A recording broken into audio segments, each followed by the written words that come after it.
If you've turned on the news this week, you've probably seen Fauci testifying, diary entries, Senate hearings, headlines everywhere.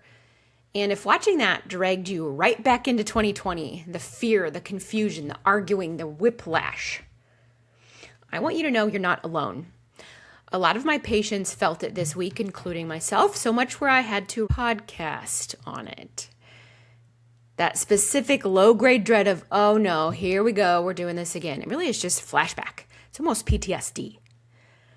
And here's what I want to say clearly, right up front. I'm not here to relitigate any of it. Not him, not the hearing, not who was right. I'm not weighing in on that circus, and I'm not asking you to either. Unvaccinated, vaccinated, boosted, hesitant, long COVID, vaccine injured, however you landed on any of it, you're welcome in this conversation, because that's not actually the question I care about anymore. Nope. Hi, I'm Dr. Emily Wheeler, 20 years in functional medicine, looking for the patterns most people miss. Yeah, I'm less interested in relitigating 2020. I'm more interested in helping you feel better right now. And I want to say something today that might sound strange with all that noise in the background.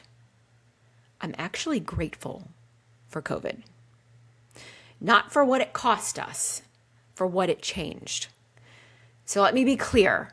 What I'm not grateful for, I'm not grateful for the lives lost, for the isolation, the fear, the family torn apart, the people still living in the aftermath in their own bodies right now.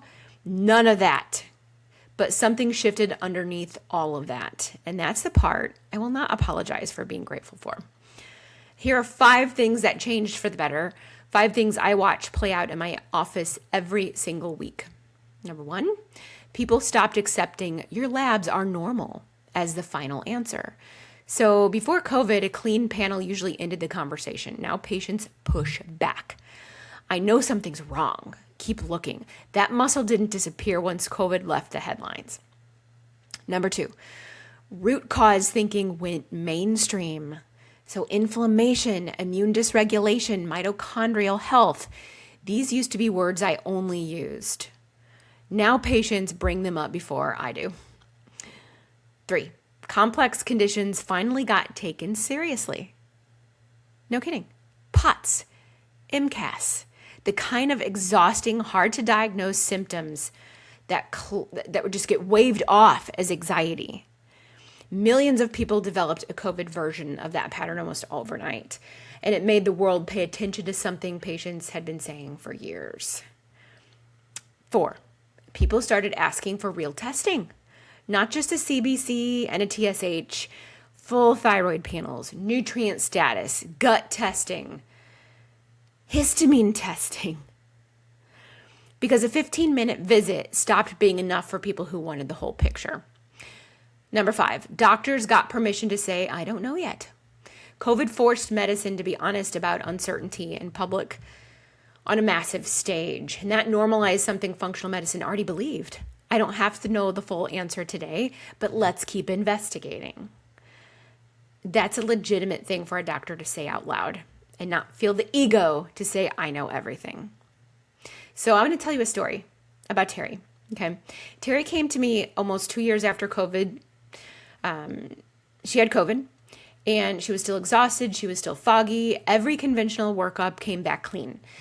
And Terry had been told more than once it was probably just anxiety. Terry didn't believe it. Neither did I. So we didn't guess. We started with testing. We started with the timeline. Infection, symptoms, stress, hormones, history. Then we looked underneath. The mitochondrial stress, an immune system still running hot months after the virus was gone. Nutrient stores that had been quietly drained the whole time. Nobody was looking. None of that showed up on the standard panel. And all of it's showing up on how someone feels every single day. 6 months later, Terry wasn't running marathons. She was just back. Back to making dinner without needing a nap first. Back to finishing a sentence without losing the thread. That story isn't unique. I've watched it play out again and again since 2020.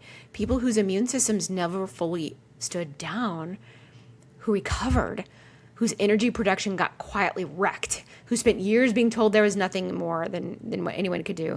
That body just doesn't care about Twitter arguments. It just wants to heal, and there's almost always more you can do. You just have to be willing to go looking for it. That's the part of this that gives me hope. Not the virus, not the headlines this week, the fact that more people than ever are finally getting someone to ask why, and finally getting their lives back because somebody did. If you're one of those people and you still haven't felt like yourself since 2020, infection, vaccine, or both, it doesn't matter which. Please hear this. Your labs are normal is not the end of the conversation. It's the beginning of a better question. So if this week's news has you spiraling back into 2020 in your head, I get it. But I don't want to leave you in this episode there. I want you to leave it remembering that something good actually came out of it all. People stopped accepting silence as the answer, and it's still happening in offices like mine every single week. Your symptoms aren't random. Your body is talking. Let's listen.